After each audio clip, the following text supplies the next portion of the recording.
Hello दोस्तों, आपने हमारे पिछले 2 वीडियो को देखे जिसमें हमने बताया था कि सन 2020 में आप देख सकते हैं ये 2020 का नवोदय का पेपर है। उसमें जो गणित के प्रश्न पूछे गए हैं उसे आप किस प्रकार से सरलता से हल कर सकते हैं। आपको अनुभव हुआ है कि जब हम उन प्रश्नों को हल करके दिखाएं तो आपको यह एहसास नहीं हुआ कि ये प्रश्न बहुत कठिन है, क्योंकि इतने सरल तरीके से आपको हम समझाए हैं जिससे आप लोगों को बहुत अच्छा समझ में आ जाए। आज भी हमारी कोशिश है कि कठिन से कठिन सवालों को बहुत ही सरलता से हम आपके बीच लेकर आएंगे, क्योंकि हम अपने चैनल में गणित को बहुत ही सरल तरीके से आपको बताते हैं। तो चलिए इस प्रश्न के साथ आज का वीडियो शुरू करते हैं। ये जो प्रश्न है जवाहर नवोदय विद्यालय 2020 में पूछा गया है और प्रश्न पेपर क्यू का ये क्वेश्चन पेपर है। क्यू आर अलग अलग आता है, ये एस वाला है, कहीं पे क्यू लिखा रहता है, कहीं आर लिखा रहता है। प्रश्न पेपर का सेट अलग अलग रहता है लेकिन प्रश्न वही रहता है। आपके पास यदि 2020 का प्रश्न पत्र हो या पुस्तक में दिया गया हो तो आप मिलान कर सकते हैं। ये जो प्रश्न है उसको पढ़ रहे हैं। एक वर्ग तथा एक आयत के परिमाप समान हैं। यदि वर्ग की भुजा 16 मीटर है तथा आयत की लंबाई 18 मीटर है तो आयत की चौड़ाई क्या है? अरे कैसे पता करेंगे इसको? अब इसमें सोचोगे, हम ये लिखेंगे वर्ग की भुजा बराबर 16 मीटर, सूत्र लगाएंगे। ऐसा सोच रहे हो तो ऐसे कोई बात नहीं, हम यहाँ पर कोई सूत्र नहीं लगाने वाले हैं। देखिएगा क्या बोल रहे हैं, एक वर्ग और एक आयत। तो आपको सबसे पहले एक वर्ग बनाना है और एक आयत बनाना है, ठीक है। ये वर्ग हुआ, ये आयत हुआ, ठीक है। एक वर्ग तथा आयत के परिमाप समान है। परिमाप क्या होता है? ये बाहर बाहर को जोड़ते हैं ना, तो वो परिमाप होता है। चाहे यहाँ से लेके यहाँ तक पूरा जोड़ लो, इसमें जो मान आएगा वही मान यहाँ से लेके यहाँ तक जोड़ोगे तब आएगा, ऐसा बोल रहे हैं। तो इस अनुसार से आयत थोड़ा छोटा बनेगा, ठीक है। ये ऐसा बनेगा, ये आयत है, ठीक है। तो इसे आप जोड़ोगे तो भी और इसे जोड़ोगे तो भी बराबर होगा, क्योंकि दोनों का परिमाप बराबर है। अब यदि वर्ग की भुजा 16 मीटर है, वर्ग कौन सा है? ये वर्ग है। भुजा क्या होता है? ये भुजा है। ये 16 मीटर है, 16 मीटर है। और आयत की लंबाई 18 मीटर है। ये 18 मीटर आयत की लंबाई है। अरे यार ये बताइए कि यहाँ पर 16 मीटर दिया तो बाकी क्या होगा? सोचे हो? सोचो क्या होगा? ये 16 है तो ये कितना होगा? ये भी 16 होगा। ये कितना होगा? ये भी 16 मीटर होगा, ठीक है। यहाँ पे मीटर लिखना जरूरी ना, जो दिया उसको लिखना पड़ता है। ये 16 मीटर ये भी होगा।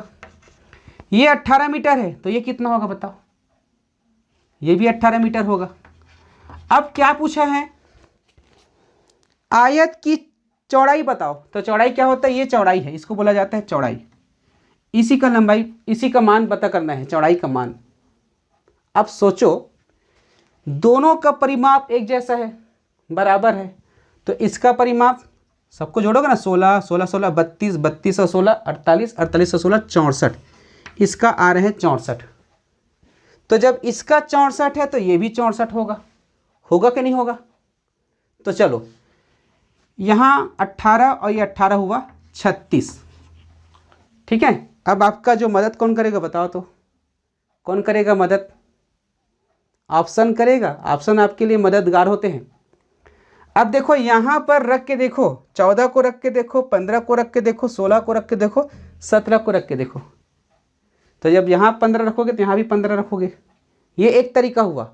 दूसरा तरीका है ये 36 को सबसे पहले इसमें से घटा दो, ठीक है। तो ये आ जाएगा 28। अब दोनों का जोड़, इसे और इसे जोड़ोगे तो 28 होगा। तो 28 कब होगा? किसको जोड़ोगे? 2 बार। 14 14 को 2 बार जोड़ोगे ना, 14 यहाँ 14 यहाँ, ठीक है। तो यहाँ पर आ जाएगा 14, यहाँ पर आ जाएगा 14। तो आयत की जो चौड़ाई है कितना निकला? 14 मीटर। अब बताओ यहाँ पे हमने कौन सा सूत्र लगाया? बिना सूत्र का बनाया नहीं।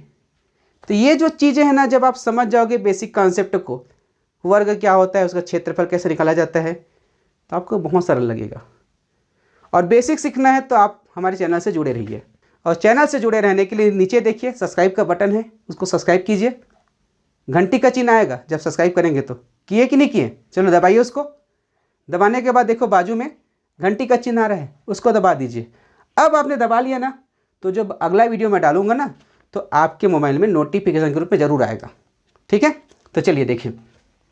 तो इस प्रकार से हमने जो 55 नंबर का प्रश्न है उसे हमने हल कर लिया। अब हम अगला प्रश्न हल करते हैं। काफ़ी कठिन प्रश्न है भैया। ठीक है, बहुत से बच्चे इसको हल भी नहीं किए, छोड़ दिए। और बहुत से बच्चों का इसमें कमेंट भी आया है मेरे पास, सर ये प्रश्न को हल करके बताओ। तो यदि वो बच्चे देख रहे हैं ना, तो इसको ध्यान से देखिए। ये प्रश्न आपकी स्क्रीन पर है, पढ़िए उसको। तब तक मैं इसको मिटा रहा हूँ। ध्यान से पढ़िए, कोशिश कीजिए बनाने का। पढ़िए ध्यान से उसको। चलिए मैं मिटा दिया। अब देखो प्रश्न मैं भी पढ़ता हूँ। 8 मीटर लंबी, 6 मीटर ऊंची तथा 22.5 सेंटीमीटर मोटी एक दीवार बनाने हेतु कितनी ईंटें चाहिए? यदि ईंट का जो माप है 25 सेंटीमीटर गुणा 11.25 सेंटीमीटर गुणा 6 सेंटीमीटर है। अब इसमें मीटर भी दिया है, सेंटीमीटर भी दिया है। कैसे पता करें ईंट के माप को? कितना ईंट लगेगा? घबराइए मत, सरल तरीके से मैं आपको बता रहा हूँ। प्रश्न के अनुसार से चलना। देखो प्रश्न क्या कह रहा है? एक दीवार 8 मीटर लंबी है। कितना मीटर लंबी है? ये 8 मीटर। ठीक है, अब दीवार है जी, तो दीवार तो ऊपर जाएगा ना। उसके बाद बोल रहे हैं 6 मीटर ऊंची है, तो ये ऊंचाई कितना हो गया? ये 6 मीटर ऊंचा हो गया। मान लो यही दीवार है, इसी दीवार पर हम बात कर रहे हैं। ये जो है 8 मीटर लंबा है और ऊपर जो है 6 मीटर है। समझ आ रहा है ना? फिर देखो जब दीवार को हम खड़ा करते हैं, जैसे ये दीवार है ना, तो दीवार में मोटाई भी रहता है। ये लंबाई हुआ, ये ऊंचाई हुआ, तो ये मोटाई रहता है। तो वो मोटाई कितना है बता रहे हैं? 22.5। ये 22.5 है। ठीक है, अब इसको आप दीवार के रूप में बना सकते हैं। ठीक है, ये ठीक है, ये हम बना दिए दीवार के रूप में। इसको और तरीके से बनाया जाता है, लेकिन चूंकि समझा रहा था तो इसी प्रकार से बन गया। वैसे आप इसको ऐसे बना सकते हो। ठीक है, ऐसे कर दोगे। लेकिन इसमें क्या होता है, हम घनाभ बना रहे हैं ऐसा सोचते हैं, भाव का अंतर हो जाता है। लेकिन यहाँ पे हम दीवार खड़ा कर रहे हैं। ठीक है, तो हमने दीवार खड़ा कर दिया। 8 मीटर लंबा, 22.5 मीटर चौड़ा और 6 मीटर ऊंचा। ठीक है, अब ये दीवार कैसे खड़ा होगा? एक ईंट है, ईंट की लंबाई कितनी है? 25 सेंटीमीटर। चौड़ाई कितनी है? 11.25 और ऊंचाई कितनी है? 6 सेंटीमीटर। ये ऐसा ईंट रहता है। ठीक है, ये ईंट छोटा सा ईंट है। अब बताओ ईंट को रखोगे तो यहाँ ऐसे रखोगे कि नहीं रखोगे ईंट को? तो ये ईंट को जब रख रहे हो ऐसे लंबा, तो ये लंबा कितना है? 25 सेंटीमीटर है कि नहीं है? 25 सेंटीमीटर है नहीं?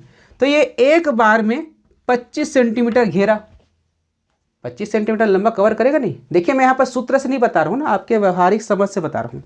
फिर सूत्र से भी बताऊँगा आपको। ठीक है, एक बार में 25 सेंटीमीटर, तो 2 बार में 50 सेंटीमीटर, 4 बार में 4 ईंटा करके 100 सेंटीमीटर। मतलब 4 ईंटा को मिलाओगे तो 1 मीटर होगा कि नहीं होगा? 4 ईंटा को रखते हो एक के बाद एक के बाद एक के बाद, तो 1 मीटर होगा। कितना मीटर बनाना है लंबा?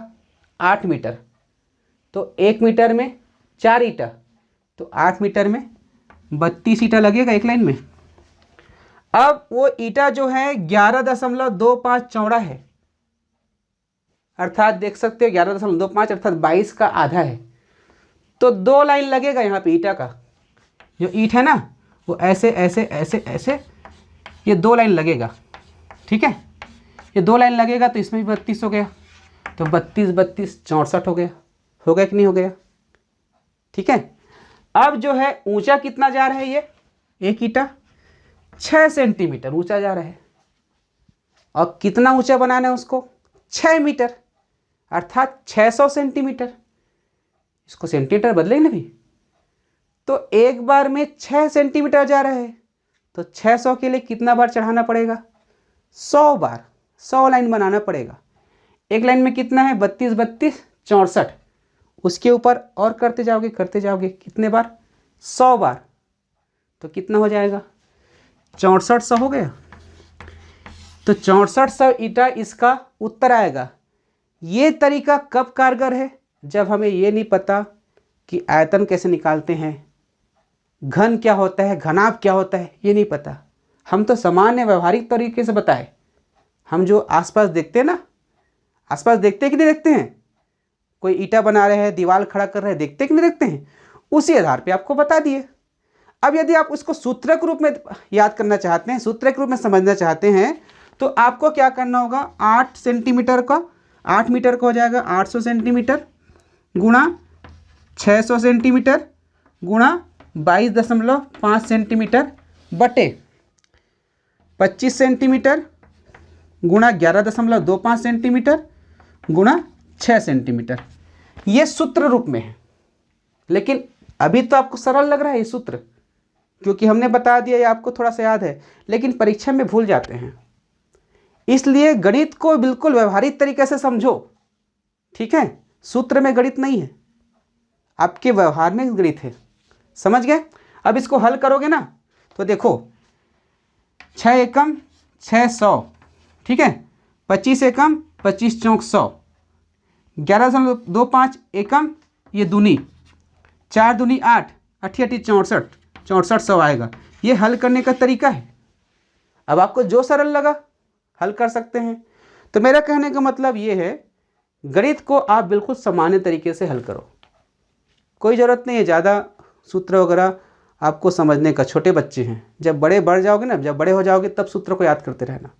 अभी आपकी बेसिक नॉलेज स्ट्रांग होनी चाहिए। तो चलिए अगला प्रश्न हल करते हैं।